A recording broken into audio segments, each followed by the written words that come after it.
Sortir de cette conférence de presse du procureur de la République de Saint-Brieuc, Nicolas Heitz, qui s'est exprimé donc sur les derniers éléments dont il disposait dans l'affaire de la disparition de la jeune Morgane Rivoal. Et on retrouve justement en direct à Saint-Brieuc notre reporter BFM TV, Boris Karlamov. Bonjour Boris.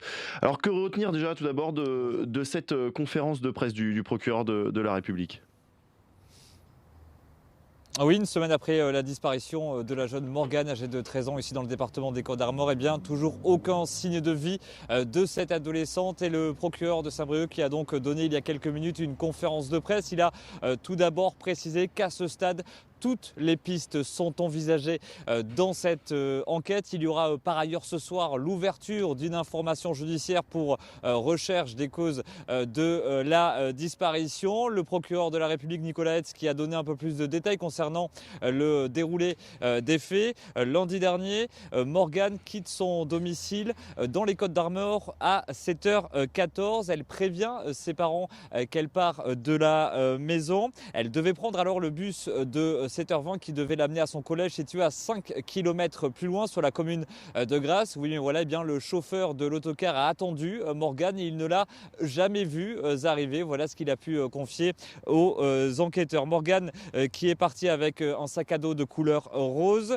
Elle a depuis, eh bien, ce sont 110 personnes qui ont été auditionnées par les gendarmes, son entourage amical, son entourage scolaire, mais également sportif, puisqu'on va le rappeler, c'est une passionnée de tennis, et bien évidemment ses parents qui ont été entendus. Alors le lundi de sa disparition, il y a une semaine jour pour jour, et bien le week-end d'avant, il y a eu une dispute à son domicile entre ses parents et Morgane qui lui reprochait un usage excessif des réseaux sociaux.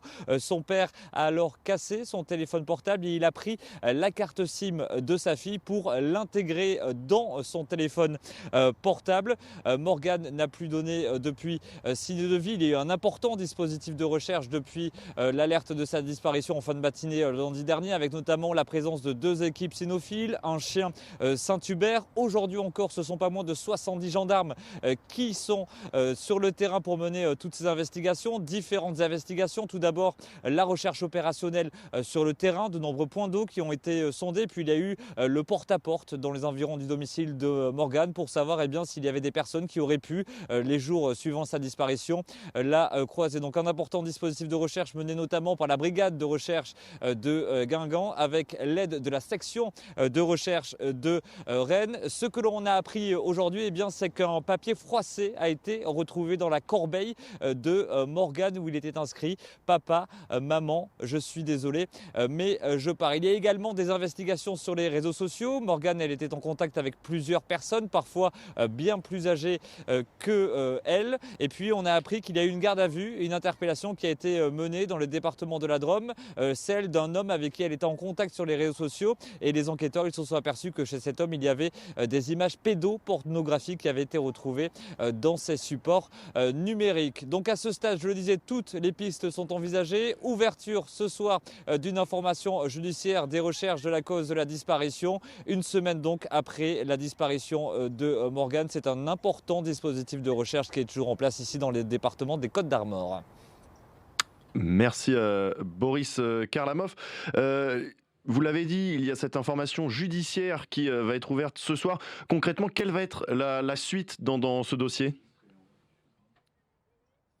Alors l'information judiciaire, l'ouverture de cette information judiciaire, c'est la suite logique des choses. Elle va permettre d'avoir un peu plus de moyens d'enquête, de fait plus de moyens d'investigation, une information judiciaire pour recherche des causes de la disparition et non pas pour enlèvement ou encore séquestration. Donc on va avoir encore plus d'enquêteurs qui vont être mobilisés sur ce dossier. Il y a déjà un important dispositif, je le disais, 70 gendarmes pour l'instant sur le terrain ici dans les Côtes-d'Armor. Mais voilà, ça va donner des moyens d'enquête un peu plus importants que jusqu'à présent. On va rappeler que pour l'instant, aucune garde à vue n'a été faite dans ce dossier. 110 personnes ont été auditionnées. Tout à l'heure, le colonel du groupement de gendarmes des Côtes-d'Armor nous a annoncé bien que ces auditions, elles allaient poursuivre. L'objectif pour les enquêteurs, c'est de trouver le moindre détail, la moindre épine dans une botte de foin qui va pouvoir permettre d'apporter une explication suite à cette disparition. Mais on le rappelle, à ce stade, toutes les pistes sont envisagées.